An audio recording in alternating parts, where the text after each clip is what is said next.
వాళ్ళకి ఎంత ప్రొటెక్షన్ కావాలంటే అంత ఇస్తాం. మీరు రియల్ లవర్సా కాదా? మీరు ఇప్పుడన్నా మాట్లాడితే ఓకే, లేదా మేము Real lovers ఎవిడెన్స్ తో ఏనా? మాట్లాడితే చాలా దూరం వెళ్తది. రియల్ లవర్స్ ఓకేనా మేడం? మనోళ్ళు దండలు కూడా అరేంజ్ చేశారు, ఇలా పెళ్లి చేద్దాం. కండలు తీసుకురండి.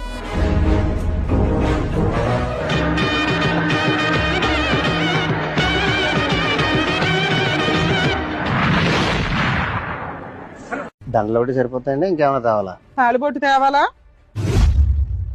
ఎవరు? ఫస్ట్ నైట్ కూడా అరేంజ్ చేయమంటావా? ఎవరు వచ్చిన ఆయన? ఎవరు వచ్చిన ఆయన? ఎవరు? మా ఆయనండి.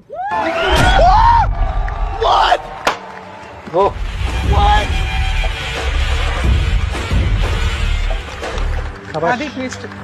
శభాష్. పతివ్రతలకు వచ్చి కూర్చొని లవరు పెళ్లి చేయండి, మా అమ్మా నాన్న చంపేస్తారు, మీరు పెళ్లి చేసేస్తే మా ప్రొటెక్షన్ వస్తుందని మా దగ్గర వాగారు వచ్చి. ఏమా నీకు తెలీదా ఇతను ఎవరో? నీకు తెలీదా? ఏం చేస్తావు ఇప్పుడు అమ్మాయిని?